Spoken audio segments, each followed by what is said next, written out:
sleep, and I literally jumped out of my bed. He stays here, and I stay there.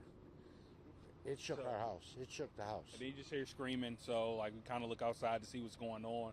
When you first look at it, you just think like, okay, I thought somebody was crashed or something, because we get a lot of crashes over here. But you start hearing people screaming, and you start seeing people come out of the complex, like screaming for help, call 911, like screaming about it's babies inside. My babies are, shook up. You see people walking down the street, standing in the middle of the street. You see glass everywhere, bricks everywhere. Like, you don't know what's going on. All your first notion is to just, okay, call 911, and then it's just like we just go down the street to see who it is that we can help. We got people, walking towards us bleeding and, holding babies. Were there and flames? no flames. Nope, No, you don't smell gas. You don't see any smoke. None of it. We think it was a boiler explosion. That's what I was the think. response when you got here, or like when you saw, like Shock. It took them 15 minutes to get here. A Shock. police car. really? A police car. That's I think that was the more shocking part is everybody's calling 911, and it's 10-15 minutes until we hear the first siren. And you got people bleeding, you got a mother and two babies across the street, sitting there screaming. She's bleeding. Her babies were burnt The in their babies face. are shocked. You still got people inside. Wow. So the fire department were bringing people off the second floor, so there's people trapped in there, and it's like, okay, it's got to be some urgency. Right. But at the same time, you're still trying to like digest, okay, what just took place? There has been just a massive response. Residents saying they woke up just around 4 a.m. this morning to what sounded like an explosion. I actually have a neighbor here with me right now, Stephen Moore. What did it sound like when you woke up? An explosion. Literally, you just hear a big boom, and then you kind of, it shakes you out of your sleep.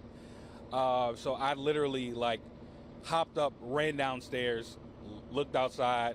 Initially, I see what everybody is seeing now, Right. but you start hearing it's a lot less chaos, believe it or not. Sure. You hear people screaming.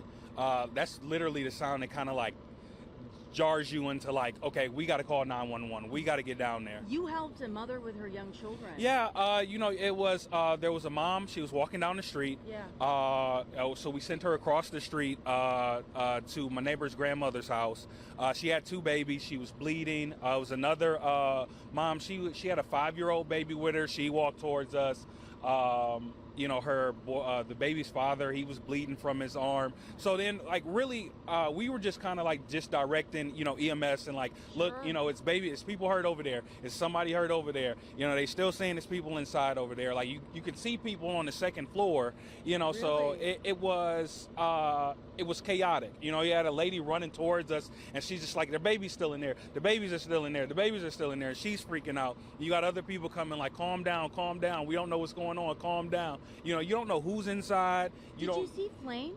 No flames. Really? No flames. Okay. You don't smell no smoke. Yeah. No gas, nothing. So it's like, okay, you can clearly digest, okay, it's not a crash. Yeah. Nobody crashed into the building. So it's And like, you're saying the back end is even the worse. back end Big hole. it looks like literally, it looks like a bomb. It looks like a bomb. I could hear one of the firefighters go by. We said, yeah, it sounded like a bomb. He said it looks like a bomb. Yeah, and on that note, there's actually the hazardous materials unit is here as well. Thank you, Stefan, for talking with us this morning and helping those families who needed some help. This building, it does appear that both sides heavily damaged. On the back end of this building, they're saying that basically it looks like a big hole that's in the backside of that building, and folks are saying it did sound like an explosion. I want to bring in another neighbor here. William Whitledge, you were asleep, and then what happened? We just woke up to the loudest explosion I've ever heard. And we ran out of the house, and we heard people running out screaming. And can you talk about that? Because you helped a family escape. Yeah, we walked them across to our grandma. Our grandma lives right there at that Okay. house. And we walked the girl across there. Her legs were all burnt, and her two children's faces were burnt. And we brought them in the house and put blankets over them. And then the ambulance came and got them. I mean, I can hear it in your voice. This is emotional. It is. It really is. We have a lot of problems on this street.